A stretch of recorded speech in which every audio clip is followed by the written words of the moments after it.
You guys just like you keep coming around. I just keep hearing about you guys.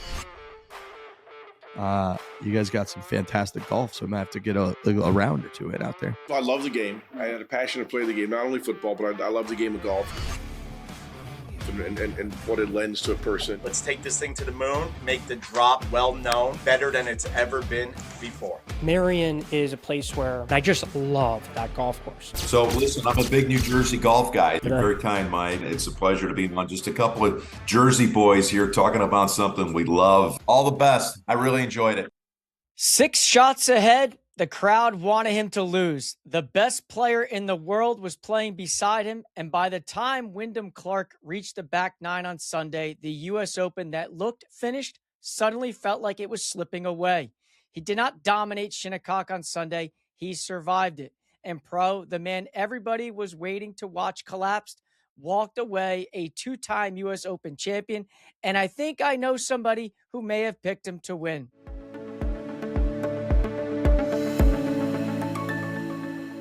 This episode is presented by All County Exteriors. If you're a homeowner or builder in New Jersey, there's one name you need to know for exterior and interior modeling. It's All County Exteriors. And with over 40 years of experience as a third-generation, family-owned company, you're getting more than just a contractor. You're getting a team that stands behind their work. They're offering an instant 20% off a limited time. Email info@allcountyonline.com to schedule your free consultation. All County Exteriors. Quality you can trust from people who care.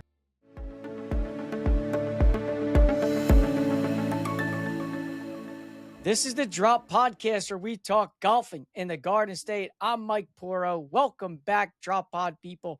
Pro, happy belated Father's Day to you and all the other dads out there listening, following, subscribing. I mean, what a weekend we had, buddy. Yeah, happy belated Father's Day to you. And like you said, to all the listeners out there, dude, it was a great weekend. U.S. Open once again performed very nicely. We're going to get into it in a little bit. Obviously, an incredible pick by you, man. Got to give credit where credit's deserved. You went with Wyndham Clark. Obviously, not many people in America, it seemed like, were cheering for Wyndham Clark, but I know you were, my man. You picked him. He obviously came out on top. So an incredible pick by you, an incredible U.S. Open champion for the second time now in Wyndham Clark. We're going to get into all of that. We're going to talk about the fans rooting against them. We're going to talk about course setup. But it was a great weekend. I hope you spent some time with your children a little bit and got to be that dad on Father's Day. I know I really enjoyed that. So good stuff, my man. Looking forward to a great episode. Yeah, it's always fun being able to just have nothing slated on the schedule. Nothing beats weekends like that, especially, on a Father's Day weekend nonetheless. So yes, I do agree with you there. Before we dive into everything here, we have another course feature coming out tomorrow at 4 p.m. on YouTube. This one is of Twisted Dune Golf Club. I know a lot of people talked about this place being, Scotland in New Jersey. It's big, has tons of personality. Some people argued, is it a top 10? Is it a top 5 public golf course in New Jersey? Well, we sat down with their general manager, Jim Endres, and we kind of talked about the entire thing, what they got going on, all the good things that are just unbelievably happening at Twisted Dune, and some of the things that he does to kind of keep the golf course moving, keep the golf course in great shape, and constantly keep this golf course in the conversation. So stay tuned tomorrow, 4 p.m. on YouTube. That course feature goes live. All right, let's kind of get into today's discussion. I mean, the U.S. Open, I don't even know where to start. I don't know if we start with who picked the winner. I don't know if we talk about like how nobody in America, to your point, besides Mike Poro, wanted Wyndham Clark to win.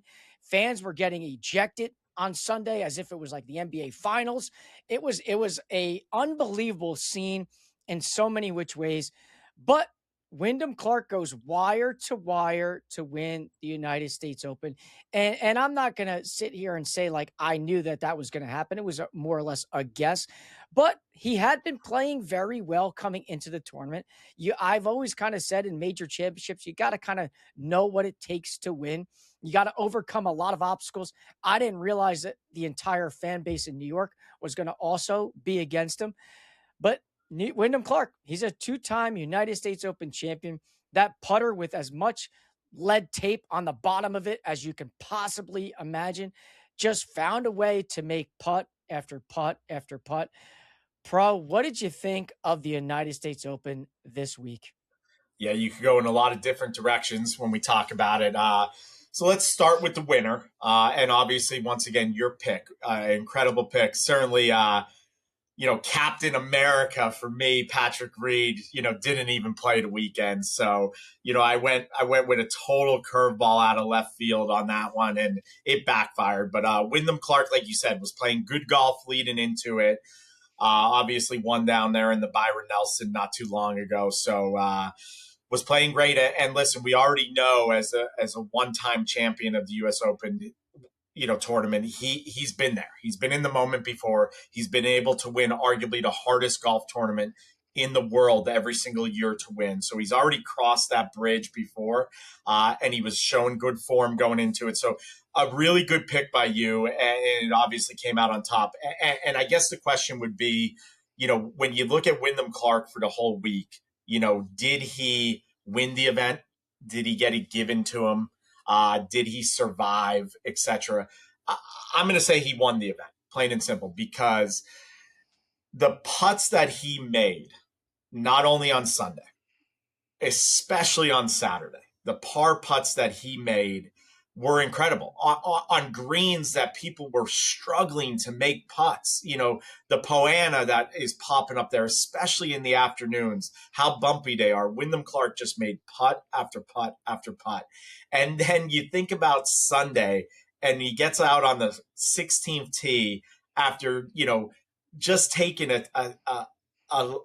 kind of slipping away, but still has the lead. And then he's trying to hit a power fade there off the 16th tee, and he just hits a hard pull left. And Bones, gets up there and he looks at the lie prior, and on national coverage, he goes, "This lie is absolutely brutal." So you're getting up there. I'm texting with people. I'm like, he might make bogey right here. Like the bogey might happen right here.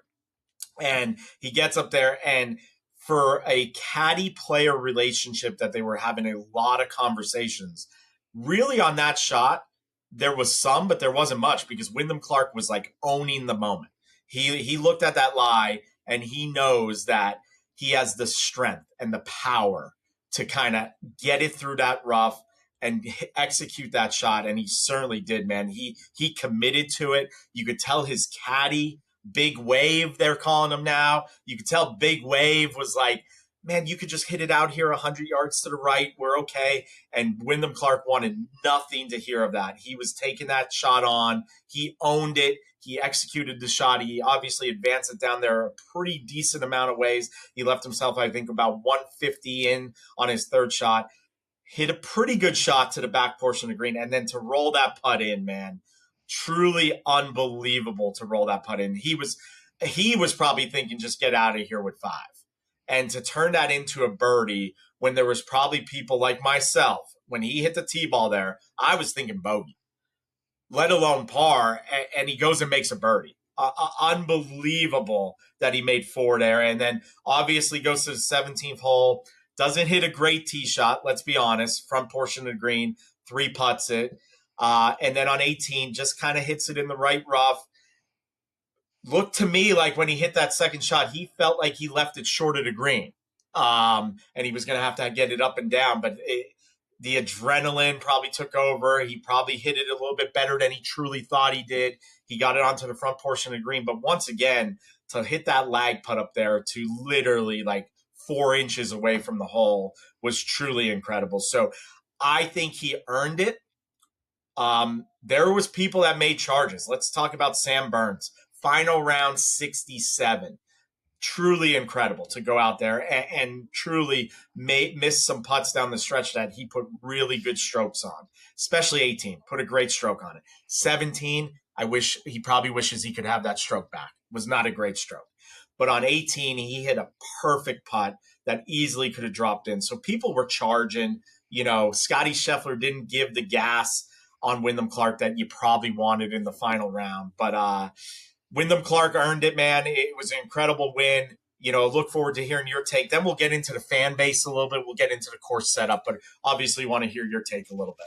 Yeah, I think early on you and I had been communicating about this, that we thought Thursday and Friday were a little easier, and Wyndham, listen, to his credit, ended up on the right side of the draw. I don't think anybody from the US Open side, the USGA side, Shinnecock side thought that maybe there was an opening round 64 in play, and the fact that he goes out there, does it, then he decides to follow that up with a 69. He's 36 hole US Open scoring record at Shinnecock. I mean, like, he's already, from that point, yes, he got the better end of both draws. No question about it.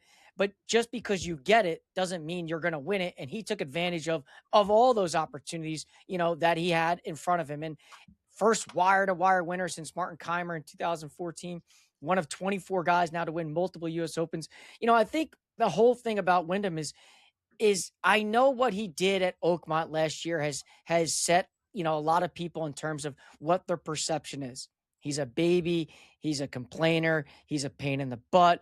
And listen, he's openly admitted he's had his own little struggles. Like, he's fought a lot of battles. And after he won at LACC, you kind of thought like, okay, he was getting things intact. He was talking about how much he speaks to a psychologist and goes and gets therapy and tries to get himself in a better frame of mind no matter what's going on. But unfortunately, like a lot of us, he had that moment at Oakmont that just, maybe he wasn't as sorry as he should have been from the early onset. But I will say, talking about and listening to what he said after the round yesterday, I kind of thought like, okay, he understood, like, hey, listen, I botched that. I messed it up. I own it. Like, I get it why some people don't like me. But I do think he won the golf tournament, to your point. I mean, he had moments where he easily could have given it away, but the fact is he found a way to get it done. And to your point about Sam Burns, I mean, he was 7 ahead of Burns to start the final round. And for Sam to make that run, making putt after putt after putt, I was like, oh God, like, Sam Burns kind of got screwed last year at Oakmont. That second shot out of the puddle, he wanted relief, didn't get relief, lost it to JJ Spawn. Granted, JJ Spawn made that bomb, but nonetheless, he loses it. Now you're thinking, okay, maybe this is Sam Burns' time. Maybe he's getting a little retribution for what happened last year. He's getting it this year. But to your point, the putt on 18 was there. I mean, you kind of thought it could have gone either way. It could have fallen in. It could not have. And I really thought Sam Burns was the only one that kind of pushed the envelope a little bit. Like, Scottie starting the round with a bogey right from the get-go, it was like, all right, you're out of it. You had Tom Kim kind of like hovering around, one over, even, one under, like, but there was no true threat to Wyndham Clark whatsoever. And I just think at the end of the day, like, he is a former major champion, and no knock on Sam Burns, but like, in those moments, you kind of know what it takes to win. And sometimes you execute on that. And unfortunately, Sam Burns hasn't like crossed that line yet. I do think he will. And I think once he does, it's going to be very similar to a lot of these other guys. They get one, they maybe get a second, and then who knows what happens after that.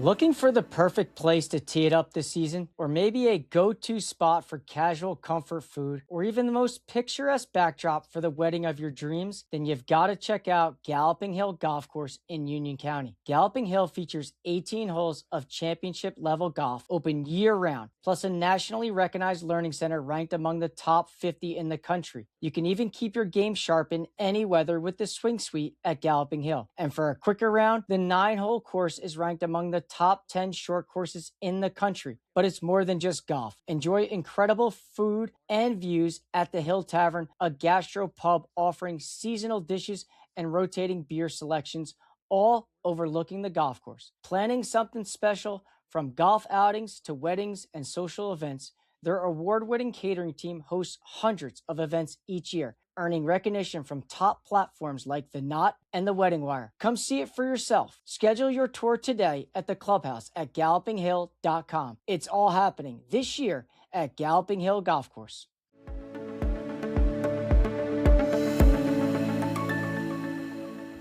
Yeah. So, let's talk about the fan base a little bit. And you talked about Wyndham Clark last year at Oakmont. And listen, nobody has more respect for Oakmont than me. I'm good friends with Mr. Bob Ford, who was the longtime professional there. And, I will say this, and you heard Brandel Chambly talk about it, I believe Thursday night, that, he had a conversation with Bob Ford himself. And Bob Ford said, he goes, this thing that happened at Oakmont, it needs to stop being talked about, because behind the scenes, it seems like Wyndham has handled it properly. He's done a lot of great things behind the scenes. In regards to repairing that relationship with Oakmont and doing the right things behind the scenes there. So, yes, and he has owned it. Like, he owned it again Saturday night. He owned it again on Sunday multiple times after he won the championship again, about how wrong he was about his actions at Oakmont. But I think what was rewarding to hear him say, he goes, think about where my game was a year ago. I left this championship by kicking a locker in, and literally his game was in shambles. And to think about a year later, he hoists the championship at Shinnecock Hills, just shows you that hard work and determination is certainly going to pay off. But the fan base itself, and Wyndham Clark said it himself as well, like, I get it. Like, you had Scottie Scheffler going for the career Grand Slam. It was his birthday. So there was a lot of things going against Wyndham Clark. But this is our American championship. He's an American golfer. Certainly probably did not anticipate being booed when he was missing putts, or when the balls were rolling off the greens, cheering for him, missing a putt, cheering for him, stuff like that. It was just not. It goes back to previous conversations we had when Scottie Scheffler was paired with Fitzpatrick in the playoff, and Fitzpatrick was getting booed. And then same thing in the Players' Championship against Cameron Young, Fitzpatrick getting booed. But guess what? Like, there's one thing that stands out there. Fitzpatrick's a non-American player. Wyndham Clark is an American player, and this is our championship. And I kind of feel like the fan base, like if you had Wyndham Clark and Matt Fitzpatrick pulling away from the rest of the field, and there was 5, 6, 7 holes left, and they were 4 shots clear of everybody else, and it really looked like it was a Wyndham Clark versus Matt Fitzpatrick battle down the stretch, I think the crowd would have been a little different towards Wyndham Clark. But you had other Americans and Scottie Scheffler that still was hanging on with a chance. And then I think everybody was like, well, let's get Sam Burns winning this championship, So it was tough. And I felt bad for Wyndham at times. I really did. Like, he was fighting it, man. He was fighting the fans out there. He was fighting the adversity. And I'll tell you what it showed. It showed a guy that, come Adair Manor next year, away Ryder Cup, you probably want that guy on your team, because he handled this very well, just like he's going to have to handle some of that stuff over there on European soil. So I give him credit, man. The fan base, I don't think there's a place for that at all. I'll continue to say that. There's one event that stuff doesn't happen, and we know that's Augusta National and the Masters. It does not happen. And I think the fans were out of line. I don't think there's a place for anywhere for people to be getting cheered when they miss a putt, or getting cheered when a ball rolls off the back of the green. Like, that's not golf. Let's be honest, especially at a historic venue like Shinnecock Hills. I guarantee you, none of those fans that were booing and cheering when putts were missed were members at Shinnecock Hills. Like, a historic venue like that, a classy venue like that, none of those members are doing that. It's the fans that have too many drinks in their system. Long Island, New York fan base, just doing the things that should not be done out there. So I felt bad for him. He handled it extremely well. He owned it. He didn't try to bark at any fans. He owned that moment, and he handled it very well. So what's your take on the fans, man? Yeah, I'll say this. That's the new age of golf that we're in. Whether you like it or not, golf has now become way more mainstream than it ever was, okay? It was always a very different clientele, maybe 10, 20 years ago, but now it's not. Golf is on the forefront of almost every person's mind. And frankly, from our podcast perspective, I love it. But I will say this. The decorum and etiquette about golf is still something that I think a lot of people that are new to the game are learning. Hey, listen, if it's a Ryder Cup, it's a President's Cup, and you want to yell because it's your team, it's your country, whatever, I'm cool with it there. Like, I am. But I do think, like, I kind of go back to like the WWE, like the wrestlers. There's always the heel, which is the bad guy, and then like the hero, who's the good guy, or everybody likes him. Like Wyndham Clark embraced the heel so much that he was like, you know what? Bring it on. You know why? Because I can handle that. I was just at the RBC Canadian Open, and I kind of fueled the fire a little bit by wearing an American hockey jersey while I'm out there at the RBC Canadian Open. So some people may say, hey, listen, you're asking for it. But the one thing I like about Wyndham, he's asking for it, he's getting it, and he's still delivering. So it's like one of those things like, hey, listen, if you're going to talk the talk, you better be able to walk the walk. And yes, when it comes to the Ryder Cup next year, I don't know how you don't have a guy like him on it. If he's able to perform like that at home when people are rooting against him, I mean, holy moly, you cross the pond over there and it's like, that's what you're going to get. Do I think they're overboard? Listen, yes, probably. Like, there's no need to cheer when that happens. It's unnecessary. You want to make a comment like Rory, they were making comments at Rory, get in the bunker, and Rory showed him nope, that was way over the bunker. It happened last week at the RBC Canadian Open when somebody hit a tee shot, I forget who, and he bombs it over the bunker again. Like, there's all these different scenarios that the game of golf is still new for a lot of people. They didn't grow up in the game of golf. So they're still like thinking like golf and the arena and the environment is typical to basketball, to hockey, to football, where you can just yell and say really whatever you want. But this intimate level and space that you're in golf is just different. And I do think that's going to take some time. And I do think the USGA kicking people out is a great example of, hey, listen, you can say certain things, you can root for your guy, but we're not going to cross the line. And sometimes examples need to be made. And I'm very happy that examples were made. And one of the kids I did recall, I believe, was a child of a member, if I recall correctly. Don't quote me on that. I thought I read that on Twitter. Obviously, not everything on the internet is correct, but I think it just kind of shows that, hey, listen, say what you want, but let's be respectful. Yeah, no doubt. So we turned the page to course setup a little bit. I know you didn't like this. You didn't like this. You thought it was way too soft. I know you want it like the shiny Shinnecock. You wanted that Dan Hicks patina color he brought up. You wanted +6 to win this thing. And the fact that someone was -4 and a 64 was shot day one, I got your text. You are fuming sending me that text. I know you were. Yeah. So I think, Mike Wan, the CEO of the USGA, said it best during his post, during the ceremony. He said, we had a 4-word slogan, let Shinnecock be Shinnecock. And they allowed that to happen. And let's be honest, Shinnecock became Shinnecock Saturday and Sunday. If you look at the scoring over the weekend, I think only 2 guys broke par on Saturday. And then ultimately on Sunday, you did have some rounds under par. But when you watch the telecast Saturday and Sunday, when it got to late in the afternoon, the golf course did have that shininess to it. It did look like it was playing extremely difficult. And let's be honest, Sunday afternoon, there wasn't crazy amount of wind going on anymore. But I think the golf course was still playing very difficult.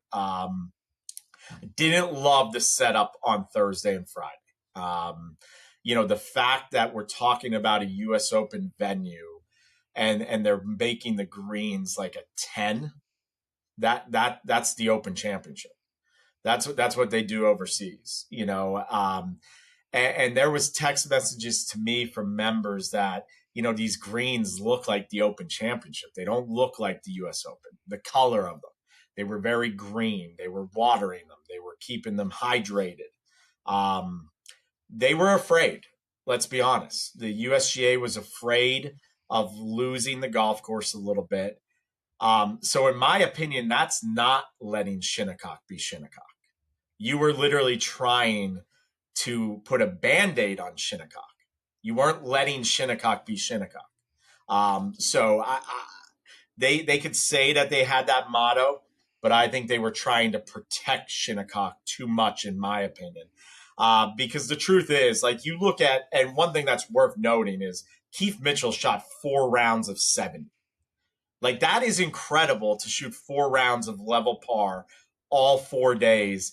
And I bet you at the start of the week, if you told him he was going to shoot even par, he might think he has the trophy in his hands. But to think that he was able to do the first round, shooting 41 on his first 9, and then shooting 29 on his second 9, the only way a 29 gets shot on 9 holes of the U.S. Open is if they're putting a Band-Aid on it. Let's be honest. Like, that number doesn't exist on 9 holes in the U.S. Open unless they're putting a Band-Aid on it. So I think they softened it a little too much. Shinnecock became Shinnecock over the weekend. So I was happy with the way it played out over the weekend. And they could sit here and say, like, well, we knew that was going to get there, so we kind of took steps to let it get there. But I'm a believer is, like, the United States Championship is supposed to be the hardest championship year in and year out, every single year. And those first 2 days, they softened it a little too much. Like, I was texting with Fitzpatrick, Friday night, who obviously had a great first 2 days. He really did, and didn't play his best golf over the weekend. And he'll be the first to say that. But I asked him Friday night, what do you think of the setup? He goes, I think they're doing a good job, but certainly a lot softer than I anticipated it to be. So, and Matt is a guy that wants it to be as hard as it could possibly be. I think that benefits his game.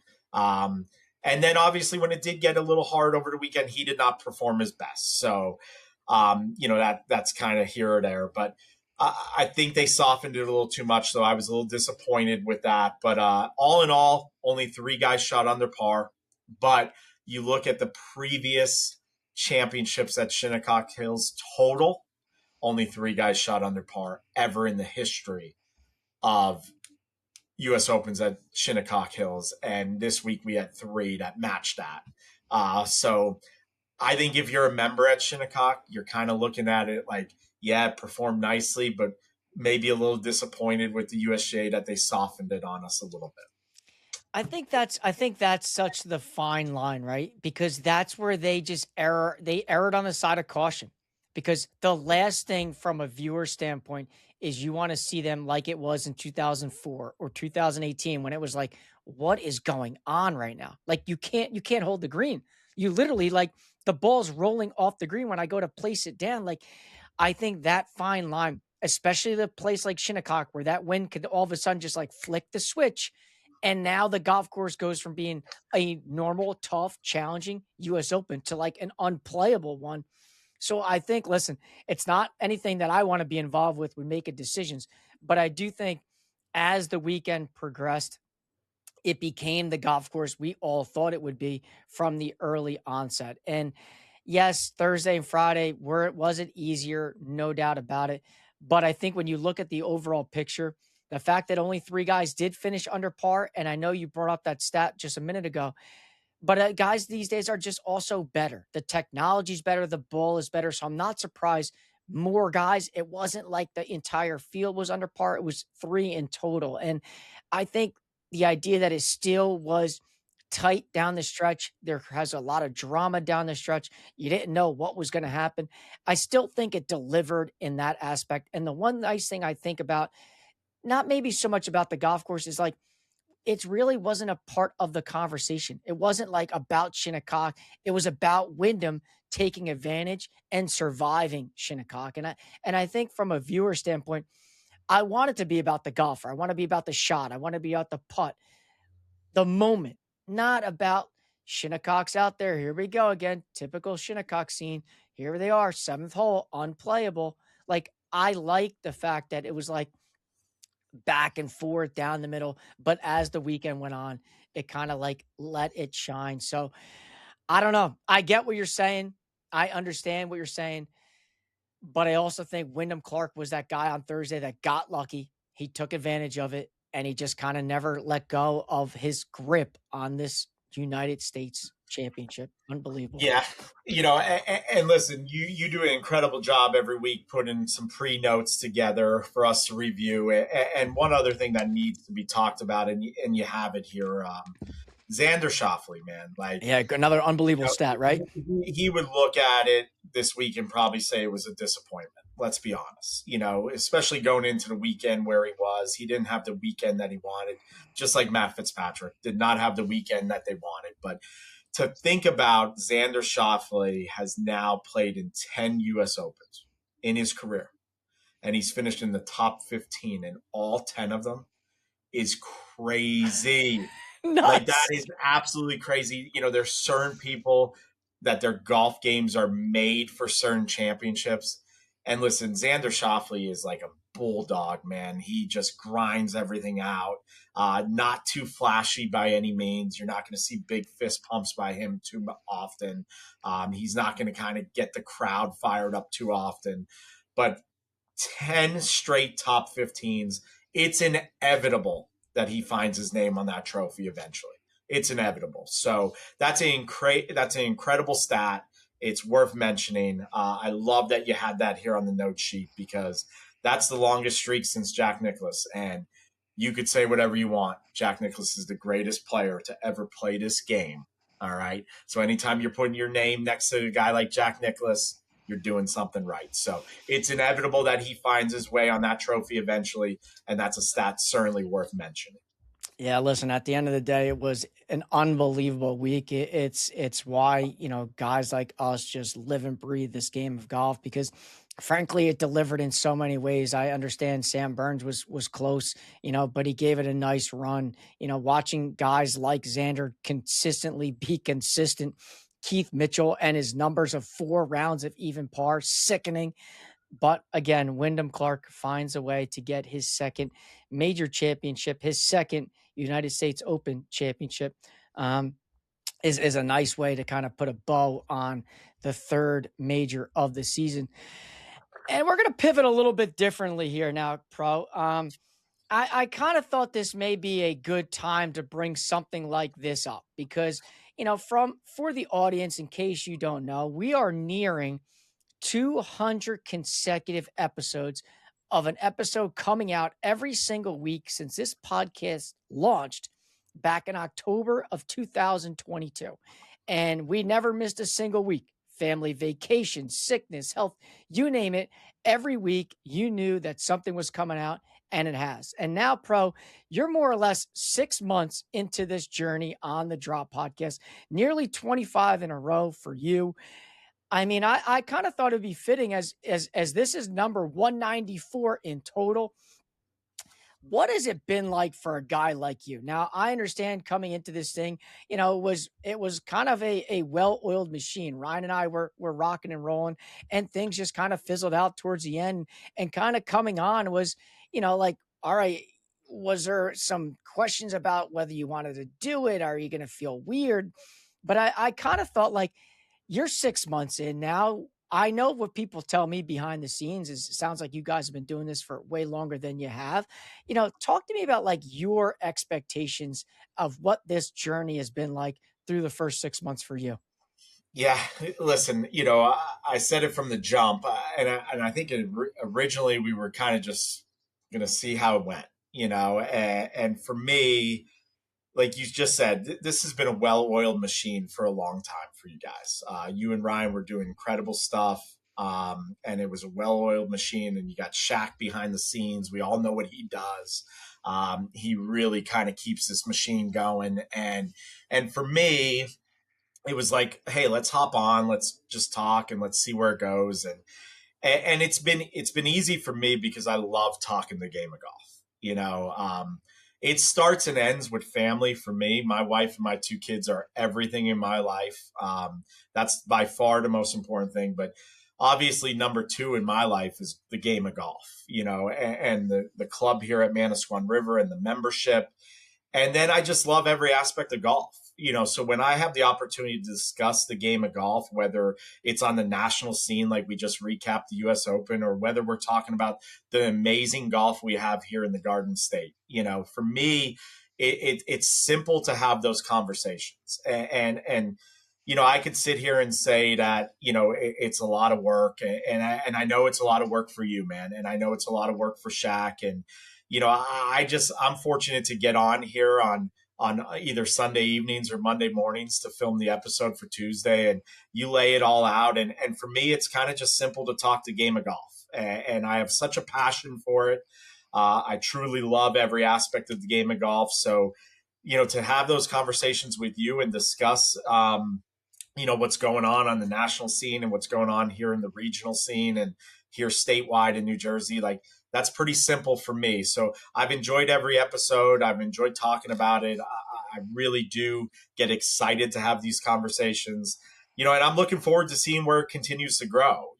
My hope is, this time of year is difficult, but my hope is that, I'm eventually going to be able to get out there with you on a golf course when you do some of these videos and get to tee it up with you and do that kind of stuff. But at the moment right now, it seems like we'll continue rocking with these Tuesday episodes, and I'll continue to really enjoy these conversations. And then if I could ever spread my wings a little bit more and get out there with you on some of these course, setups that you do, not setups, but course recaps and all that kind of stuff, I could certainly help in that regards as well. But for me, Mike, it's been easy. It's been awesome. I've really enjoyed it. And I look forward to many, many more episodes to come. Yeah, I think it's been a very nice, it's like a very good compliment at times, like having a more or less a professional behind the scenes that's kind of able to give a different perspective at times, because I know I can hit the ball a little bit, but I'm also the everyday guy. Like I'm out there playing private golf courses, public golf courses, north, south, I'm all over. And it's nice to get someone's feedback and opinion and professional take like yours as well, because I think it just kind of further enhances the conversations that we're having, that it can get much deeper and people can take and learn a lot more from it, that it's not just, a golfer like me out there poking and prodding along. It's like a true professional's opinion, and I do have a question, and I it's kind of, in a way, like a thoughtful one. I think that, like, obviously coming into this, everybody knew it was Ryan and we kind of handle this thing, and then you hopped on board. Was there ever a moment that you felt like you were not the new guy anymore, that like, hey, listen, the Drop podcast turned its page and it's in its new chapter, or as Taylor Swift says, in its new era? Like, did you ever look at, there was a point, an episode, a time that, hey, listen, all right, I'm in this now. I'm 2 feet in, and I do now feel like I'm truly a part of this. Yeah, I don't know if you're ever gonna feel like you're a part of it. In a regards to this, like, listen, and you may feel the same way. Like you're a school teacher by trade. I'm a golf professional by trade. You've been doing this, like you said, since October of 2022. So you're much more polished on it than I am. By no means did I ever think that I'd be hopping on a weekly podcast and doing this in my life. So you have welcomed me. Shaq has welcomed me. The team has welcomed me. So in that regards, I do feel like I'm part of it. And I do feel like that bridge has already, been crossed, and I do feel like I'm part of it. But, every single week hopping on here, like, this is not what I studied. I was not a, communications major in college. I was not, I did not go to broadcasting school by any means. So for me, like, do you ever feel like you're truly part of it? In that regards, no. But like I said, passion for golf, discussing the game of golf is easy for me. So in that regards, yes, I do feel like I am now part of it officially. And you guys do such an incredible job. When I say you guys, I mean you and Shaq and the rest of the team, that it makes it easy for somebody like me to feel welcomed, and it makes it easy for me to feel like I am now truly part of the team. So yes, like the things that we discuss, I'm passionate about. So that makes it easy. So yeah, I would say now 25 episodes in, I do feel like I am part of this team and ready to continue to see where this thing goes. Like you said, when you used to do this with Ryan, man, you used to say to the moon, baby. And when I started, I said, let's take this thing bigger and better than we've ever had before. And my goal is to be a small little piece of taking that bigger and better than it's ever been. So anything I could do to help in that regards, that's what I'm excited to do for sure. Yeah, listen, it's definitely, as I said back in January, we're kind of turning the page. We're not saying anything that happened is bad. It's just, hey, listen, here it's a new chapter of the book of the Drop podcast. And I do think, having a professional opinion has kind of made the show better. And not to say this show wasn't good. I just think there's always ways and areas that you can find things to improve at. And adding your knowledge, you as a resource has definitely made the podcast grow, get better, and maybe hit a different audience that may not have listened to the podcast. And that's ultimately the entire thing. As I said to everybody from the early onset is, hey, listen, all we want to do is talk, play, experience all things golfing in the Garden State. And I think as we get closer to 200 consecutive episodes, maybe we'll have a like kind of flashback in terms of thinking about where it was when we first started to now where it is. But listen, yes, in my eyes, you are a part of this team, and every single day, no matter what, listen, you have a team, and everybody's got a job to do. Everybody's got a role to fill, and you do yours very, very well. So, listen, I do appreciate it. Eventually we'll get Shaq on to talk about what he does behind the scenes, because I'm sure he could say Mike has my text messages up to damn near 1,000 on a daily basis. But nonetheless, that's what it takes in my eyes to make this thing as good as we can. So, listen, 6 more months ahead, 200's on the horizon. Before you know it, you're going to blink and we're going to have 1 calendar year in the books, and you're going to be like, where the hell did 1 year go? But No doubt, man. No doubt. let's continue enjoying the present time as we can. Let's quickly go through the fast facts here. Our New Jersey guys and our guy above New Jersey in the state of New York did all make the cut. Chris Goddard, Max Grazerman, James Nicklaus all made the cut. But unfortunately, none were truly in contention or around the leaderboard whatsoever. Chris and Max did finish T43. James did finish T65. Just talking with James throughout the weekend, him making the cut, huge deal. Getting to play the weekend, having a great final round. Listen, she struggled round 3. But for him not to give up in that final round, shoot 169, I thought was super impressive. Unfortunately, none of them really made any head waves. I don't know if we can really say you were right or wrong in your prediction of Max Grazerman finishing the best of all 3 guys since he tied. So we're just going to consider that a draw on your prediction there. Yeah, so my 3 guys, you look at James Nicklaus, and he had 3 really solid rounds of golf. He had a tough 3rd round. And I'll tell you, that 3rd round started with a bang, man. A hole out bunker shot for birdie on the first hole. Yeah, I mean, you thought this guy was off and running, but obviously had a tough 3rd round. But like you just said, to follow that up with an incredible final round to shoot 1 under 69, and these are strides in James Nicklaus's career, because if he continues good form here on the Korn Ferry Tour, we're going to see him on the PGA Tour, and we're hopefully going to see him in more major championships, and he's going to go back on Oakmont and Shinnecock Hills, where he's played in these 2 U.S. Opens and made the cut both years. And those are all going to be positives eventually. And then you look at Chris Goddard up and a tough first round. He was on that opposite end of the draw. He went out there and played early in the morning on Thursday, where it played more difficult, and had a tough round of 75. You looked at statistics, you looked at his scorecard. It just wasn't a good solid round, but he followed that up with a 69 to make the cut on the number, which was great. And then, played decent golf over the weekend, we would say. And then Max Grazerman, like I said, I thought he was going to perform the best out of all 3. And for a long time there, he was, man. He was in the mix for a little bit of it. He really was. And it seemed like the putter let him down a little bit. He missed some short putts there, and that's why he fell back in the field. But, I just felt going into the championship that it was going to be a really good golf course and a good type of championship for Max. And, once again, he probably would look at it and say his weekend was not what he wanted it to be. But, it was nice to see all 3 guys make the cut and be able to play the weekend, because there's a lot of individuals that certainly did not. Yeah, no doubt. Listen, my stars on all 3 of those guys got through the weekend, and listen, that's definitely a plus, a good learning experience for basically all of them in one way or another.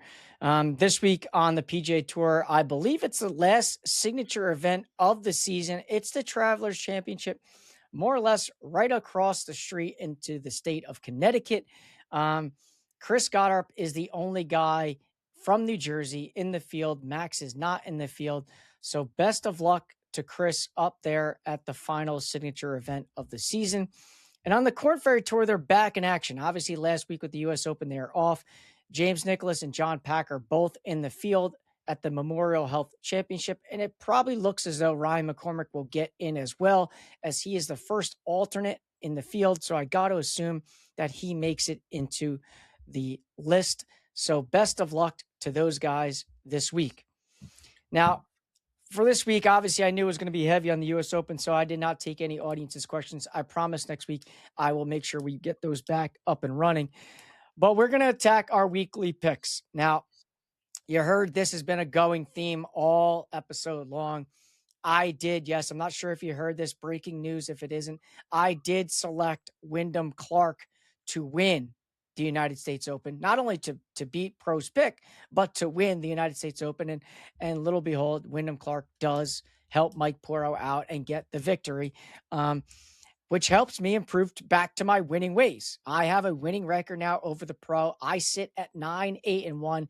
And the nice thing is I get back to picking first at the Travelers. I mean, I know you switched your pick. I know you wanted Brooks, and then you just pivoted to Patrick Reed, Captain America. He was right around the cut line. Obviously misses by a shot. Patrick Reed just doesn't do what you think Patrick Reed's going to do. Yeah, it was a little disappointing on that regards. I think I had a chance to take the lead for the first time here. Was certainly looking forward to it. The truth is, I was between Brooks Koepka and Patrick Reed, and Brooks didn't make the cut either. So either way I would have went there. It looked like a missed cut for me. Captain America, man, he started pretty hot. He was looking pretty good early, but certainly was not the week he wanted. And listen, it's hard to beat the winner. Let's be honest. Not only did you beat me, but incredible pick. We've already talked about it a lot. So an incredible pick by you gives you the lead in our season long once again, and gives you first pick up at TPC River Highlands. Here we go, baby. Well, I'm going to just listen, I can't lie. I tried to do some research in terms of who I've picked and who I haven't picked, because now that we're getting deep into the season, 3 majors are in the books. I can't lie. I don't have my list in front of me in terms of who I did pick and who I didn't pick. So I have a guy that I'm picking to win, but I don't know if I picked him. So if I picked him, I'm SOL. If I did pick him, I hate to say it, but he will become a back-to-back champion at the Travelers Championship. My pick is former United States captain of the Ryder Cup team, Mr. Keegan Bradley himself. Tell me I didn't pick him. Yeah, I don't believe you picked him. I don't believe you picked him. I didn't think I did. I didn't think I did. He's been playing better golf. He made the cut at the U.S. Open. He has unbelievable success, even being the defending champion. I think this is the time of year that Keegan Bradley decides, you know what? I got to get back in the conversation. Here we go. Yeah. No, listen, solid pick. I certainly contemplated picking him myself if you didn't go that direction, because I think it's a really solid pick. I'm going to go with somebody that has had success up in that event as well. I could argue that people talk about Keith Mitchell being the best stressed guy on tour. I'll tell you what, man, this guy looks solid every single time he tees it up. He was part of that U.S. Ryder Cup team for Keegan Bradley. I'm going to go with Harris English. Wow. Up at TPC River Highlands. 2 guys that have won that tournament before. We got Keegan versus Harris this week. Harris English, T4 last year too. Very good success up there. Yeah, I can't lie. I am not a Harris English guy. Not to say that I'm a Wyndham Clark guy whatsoever either, but there's something about Harris English that just doesn't do it for me. But nonetheless, Keegan Bradley versus Harris English with the opportunity for me to get the double-digit wins on the season.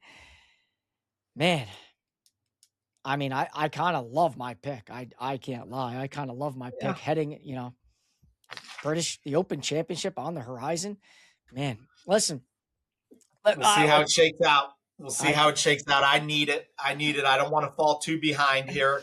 because we're dwindling on events for No sure. doubt. No doubt. And listen, I'm going to make it part of my job description here at the Drop Pod to make sure that we get an updated list of who has picked who, so we could kind of go that. So expect an email from me at some point this week, to make sure that we're not double dipping on some individuals. But this week we got Keegan versus Harris, and I think both guys have had incredible success there. So we're going to see how it shakes out.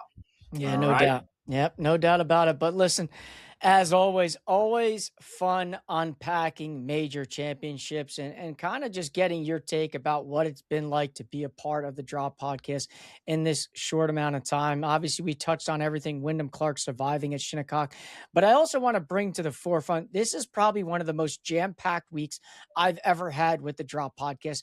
Literally, Shaq and I feel like, are continuing our South Jersey golf visits. I mean, you'll see us out and about on Tuesday. Today, as this comes out, we're at Brigantine Golf Links today. We're off to the Legacy Club, a private golf club out in Cherry Hill on Wednesday. Then we have 30 holes planned on Thursday, Great Bay Country Club in the morning. Then we're going to play Maze 12, a newly rebranded 12-hole golf course. And then don't forget, obviously tomorrow on YouTube, the Twisted Dune Golf Club course feature goes live at 4 p.m. It is one of the most jam-packed weeks we've ever had here on the Drop Podcast. So you got to make sure that you're staying in touch into all the socials as to what's going on. And then even better, on Thursday, we have Jimmy Arbus. Jimmy just won the 2026 New Jersey Golf Mid-Am Championship up there at Alpine Country Club. And I mean, you and I talked about this a few weeks ago. The man never played the 18th hole once in match play. Unbelievable accomplishment. We talk about Jimmy, his background, how he went about dominating things up there at Alpine. So you'll have to stay tuned to Thursday. An unbelievable interview with an unbelievable golfer. Yeah, you got an action-packed week. I got an action-packed week here at the club. It's the biggest event of the year here at Manasquan River. We got the Bristol. You know that event more than anybody.